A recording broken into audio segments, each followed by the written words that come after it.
Hello guys, आज मैं आप सबके लिए बियॉन्ड टाइम गेज एनिमी का नॉवल एक्सप्लेन करने जा रही हूँ। तो वीडियो को लास्ट तक जरूर देखना। मैं इस वीडियो में कोई भी पिक्चर या वीडियो क्लिप यूज नहीं कर रही हूँ, क्योंकि यूकू एनिमेशन कॉपीराइट दे देगी। इसीलिए मैं कोई भी वीडियो या पिक्चर का इस्तेमाल नहीं कर रही हूँ। और मैं वीडियो को ज़्यादा लंबा भी नहीं बनाऊंगा, क्योंकि यूकू एनिमेशन अगर कॉपीराइट दे देगी तो फिर से वीडियो बनाने में मुश्किल हो जाएगी। और गाइस, मैं एक बात बता देती हूँ कि हमारे चैनल पर 2 कॉपीराइट स्ट्राइक आया था, जिसकी वजह से चैनल इतना ज़्यादा डाउन हो चुका है। और साथ ही साथ सोलयान 2 सभी लोग यूट्यूब पर नोबल एक्सप्लेन कर रहे हैं, इसीलिए मैंने सोलयान 2 को बंद कर दिया है। और मैं इसीलिए बियॉन्ड टाइम गेज एनिमी का नोबल लेकर आ चुकी हूँ, जो कि यूट्यूब पर कोई भी नहीं लाया है। तो इतनी मेहनत से वीडियो बनाने के लिए वीडियो को लाइक और कहानी की स्टार्टिंग में हम लाइक करें ना। तीसरा चलिए वीडियो को स्टार्ट, यानी स्प्रिंग की शुरुआत।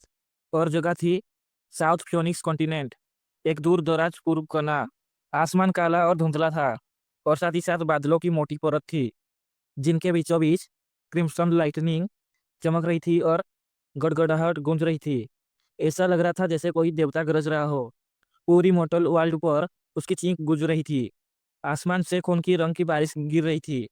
नीचे एक उड़ता हुआ शहर था, कोई जीवन नहीं। टूटे हुए शहर की दीवारें, गिरी हुई इमारत, ग्रीन सीन ब्लैक लाशें, और हर तरफ सड़ा हुआ मांस। जो कभी बस्टलिंग स्ट्रीट थी, वहां अब कंप्लीट साइलेंस थी। सिर्फ चारों तरफ बिखरा हुआ मांस, मिट्टी और फटे कागज, सब मिलकर एक घोंसली बड़ी पेस्ट बन चुके थे। तभी हम देखते हैं कि थोड़ी दूरी पर एक पलटी हुई घोड़ागाड़ी थी, जो कि कीचड़ में फंसी हुई थी। उसके ऊपर एक राबित डॉल लटकी हुई थी। वो डॉल पूरी तरीके से खून से लाल हो चुकी थी, और उस डॉल की आंखें जैसे नफरत से भरी हुई हो। तभी हम देखते हैं कि उसी गाड़ी पर एक लड़का पड़ा था, और उसकी उम्र 13 से 14 साल की थी। उसकी कपड़े फटे पुराने, और उसकी कमर पर जानवरों की खाल थी। वो हिल नहीं रहा था। ठंडी हवा उसकी कपड़े के छेदों से होकर शरीर की गर्मी चूस रही थी, यानी कि उस लड़के को ठंडा लग रहा था। फिर उसके ऊपर बारिश की कुछ बूंदें गिरी, और वो लड़का अपनी आंखें झपकाने लगती है, और उसकी आंखें कोल्ड थी। करीब 20 मीटर दूर एक सूखा सड़ा चील एक मरी हुई कुत्ते का मांस खा रहा था, और बीच बीच में अपनी नजर चारों तरफ घुमा रहा था। ये रूइंस खतरनाक थी। एक छोटी सी हलचल और शिकार उड़ जाता, लेकिन वो लड़का भी इंतजार कर रहा था, एक ट्रेंड हंटर के तरह। जैसे ही चील ने कुत्ते के सीने के अंदर अपना मुंह डाला, लड़के की आंखें बर्फ जैसी ठंडी हो गई। वो एरो की तरफ उछला, दौड़ते हुए भेली से ब्लैक आयरन स्पीयर निकाला। स्पीयर की नोक थोड़ी चमकी। तभी वो चील ने डेंजर महसूस किया, पर उसे देर हो चुकी थी। स्पीयर सीधे उसके सिर में घुस गया, और उसकी मौत वहीं पर हो गई। चील उड़ता हुआ गाड़ी से जाकर के टकराया। खून से सोनी राबिट डॉल हवा में झूलती रही। लड़का बिना कोई भाव बदले अपना स्पीयर और लाश उठाकर वहां से चला गया। तो ही बारिश और ठंडी हो गई। वो लड़का कांपने लगा। उस लड़के को ठंड से नफरत थी। वो तेजी से टूटी हुई दुकानों के बीच चलता रहा। उसे जल्दी में कहीं और पहुंचना था। सड़क पर पड़ी हुई लाशों के चेहरे डिप्रेशन में थी, लेकिन वो लड़का उन्हें देखता तक नहीं।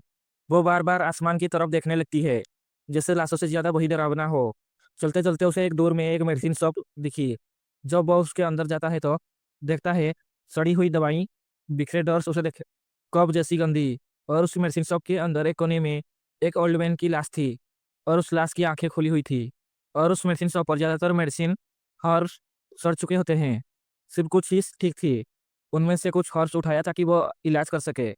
जिसके बाद वो अपना साड़ उतारती है, और उसके साड़ के अंदर हम छाती पर देखते हैं कि एक गहरा जख्म होती है, और उसके किनारे काला पड़ चुकी होती है।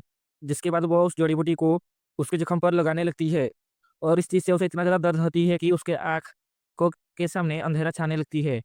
कुछ देर बाद वो थक कर कैबिनेट से टेक लगाकर बैठ गया। उसने एक पुराना नक्शा निकाला। शहर के नॉर्थ ईस्ट डायरेक्शन पर निशान कटे हुए थे। सिर्फ 2 इलाके बचे थे। फिर वो वहां से जाने लगता है, लेकिन उससे पहले वो उस ओल्ड मैन का आर्मर पहन लेती है अपनी बॉडी पर, और वो उस ओल्ड मैन की आंखों को बंद कर देती है। बाहर उसे कीचड़ में एक टूटा हुआ मिरर पड़ा हुआ दिखा था। उसमें वो अपना चेहरा गंदा हुआ दिखता है, लेकिन वो जैसे ही अपने चेहरे को ठीक से देखने लगती है, अनयूजुअली हैंडसम और इनोसेंस पूरी तरह गायब थी। जिसके बाद वो उस मिरर को तोड़ देती है। वो आसमान की तरफ देखने लगती है। उसे आसमान में दिखाई देती है एक आधा टूटा हुआ देवता की चेहरा, आंखें बंद। सारी दुनिया उस चेहरे के नीचे एक कीड़े के समान थी। कभी यह दुनिया ऊर्जा से भरी हुई थी, फिर वो चेहरा आया और सब कुछ तबाह कर दिया। जब जब उस चेहरे की आंखें खुलती है, फॉरबिडन रीजन बन जाता है। 9 दिन पहले उसकी आंखें यहाँ खुली थी, जिसकी वजह से लॉक फट गए, और कुछ लाश बन गए, लेकिन उनमें से कुछ ही जिंदा बच गए, जिनमें से एक थी सू क्विंग। और इस एनिमी का मेन कैरेक्टर सू क्विंग है। वो रात में केव में छिपकर सू क्विंग ने बाम्बो स्लिप निकाली। उसमें था cultivation method, sea and mountain incantation, एक अजीब क्रिएचर, बड़ा सिर, छोटा शरीर, एक पैर, घोस्ट लाइक फेस। जब उसने वो टेक्निक प्रैक्टिस की, उसकी बॉडी के चारों ओर स्पिरिट पावर बहने लगी और उसकी शरीर मजबूत होने लगती है।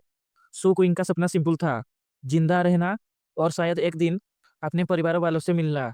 और उससे भी बड़ा सपना उसका कल्टीवेटर बनना।